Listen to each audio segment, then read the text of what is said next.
মানে এই যে পাশের লোকটারে দেখতে পাইতেছেন, চেহারা শুরুতে একটু দেখেন, মানে শুরুর দিকে আমার কাছে মনে এই প্রশ্নটা জাগছে, ভাই দেখেন এখনই আমার সাথে আপনার কোনো ঝগড়া ঝামেলা নাই, আমি জাস্ট আলোচনা করতেছি, আপনিও আপনার মন্তব্য আপনার মানে আমার কথা শোনার পরে লিখবেন কমেন্ট বক্সে। আপনারা দেখেছেন একটি মেয়ে হঠাৎ করে এসে দাবি করলো যে দীর্ঘ অনেক বছর যাবৎ, 15-16 বছরের চেয়ে বেশি দিন যাবৎ তার স্বামী কিডনিজনিত সমস্যায় ভুগছিলেন এবং ডায়ালাইসিস করানো লাগছে। মেয়েটা তার ফ্যামিলির সব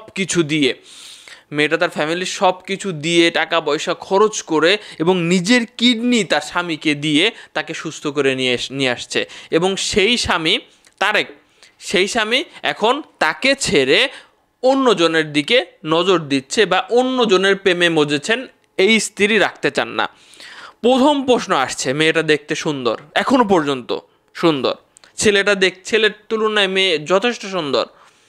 এখন সেই ছেলে এই অবস্থা থেকে ফেরত আসার পরে এত প্রেম প্রীতিতে ডুববে, এটা মানে প্রশ্ন করতেছি না আমি, ঠিক আছে? আপনারা মেয়ের কথা শুনছেন, আমি ছেলের একটা লাইভ ভিডিও দেখলাম, আপনারা সার্চ দিলে খুঁজে পাবেন। ছেলেটা বলতেছে, ভাই মেয়েটার নামে অনেক টাকা পয়সা ফ্ল্যাট লিখে দিছে, তারপরে হচ্ছে সে যেহেতু এরকম একটা অবস্থা থেকে বের হয়ে এসেছে, তার হাই ডোজ মানে তার ওষুধ খাইতে হয়, তো ওষুধ খাওয়ার ফলে সে হয়তো বা অনেক কিছু বুঝতে পারতেছেন, স্বামী স্ত্রীর মধ্যে একটা ব্যাপার থাকে, আর এরকম হাই পাওয়ার ওষুধ খাইলে অনেক কিছুই আসলে হয়ে যায় আর কি, হ্যাঁ, সম্ভব হয় না। তো তার স্বামী এটা বুঝাইতে চাইছে যে সে তার স্ত্রীকে, তার লাইফের দ্বারা যেটা বুঝাইতেছে যে সন্তুষ্ট করতে পারতো না, এটা থেকে উঠে আসার পরেও তার স্ত্রী নাকি তার ভাড়াটিয়া প্লাস আরও 2-3 জনের সাথে তার স্ত্রী নাকি পরকীয়া করে, এবং তার স্ত্রীকে নাকি ধরেছেও কয়েকবার, তবুও তাকে সে ছাড় দিয়ে আসতেছিল। এই হচ্ছে তার স্বামীর নতুন বক্তব্যটা আরও সম্পূর্ণ শুনলে মানে আরও বিস্তারিত জানতে পারতাম। এখন সবার মনে একটা প্রশ্ন এটা আছে যে একটা মেয়ে আপনাকে কিডনি দিল, কিডনি দেওয়ার পর সে আবার অন্য ছেলের দিকে কেন চাইবে? ভালোবাসার জন্যই তো দিছে, তাই না? তো এখন কেন সে উল্টা দিকে আপনার এত বছর টানতে পারলো? এখন মানে সবাই তো আর এক না ভাই, সব কিছুই তো ওইগুলা না।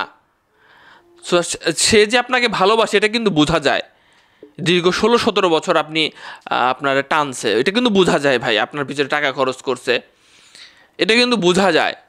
আপনি যে একটা অভিযোগ, এখন দেখেন দুইজনের দিকে অভিযোগ করতেছে, স্বামী বলতেছে স্ত্রী অন্যজনের সাথে প্রেম করে, স্ত্রী বলতেছে তার স্বামী ঠিক হয়ে এসে অন্যজনের কাছে প্রেম করে। আমার কথার মধ্যে কেন অনেক ঘাবলা মনে হচ্ছে ভাই, সত্যিকার কথা, একজন মানুষ এরকম পরিস্থিতি থেকে উঠে এসে একদম সুস্থ হয়ে যাবে না। অনেকেই বলছেন যে ভাই ওই যে টাকা পয়সা দিয়েছে 50-60 লাখ টাকার ব্যাপার, অনেকেই বলতেছে, কমেন্ট বক্সে লিখতেছে ফ্ল্যাট লিখে দিছে, এই জন্য হয়তো বা দিছে, এমনিতে দেয় নাই। ভাই এটা আপনার ব্যক্তিগত চিন্তাধারা আর কি, আপনি চিন্তা করে এটার কুল কিনারা পাবো না বা সত্যতা বের করতে পারবো না, এইটার সত্যতা বের করা সম্ভব না।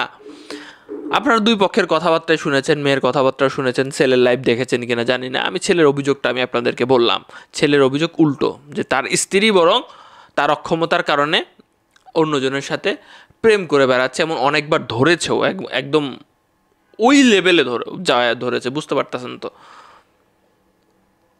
আর স্ত্রীর কাছে একটা ইন্টারভিউ দেখলাম, এর পরবর্তীতে তার স্বামীর অভিযোগের পরে তার স্ত্রী বলতেছে যে এগুলো সব মিথ্যা কথা, আর কোনটা সত্য কোনটা মিথ্যা আমরা বের করতে পারবো না।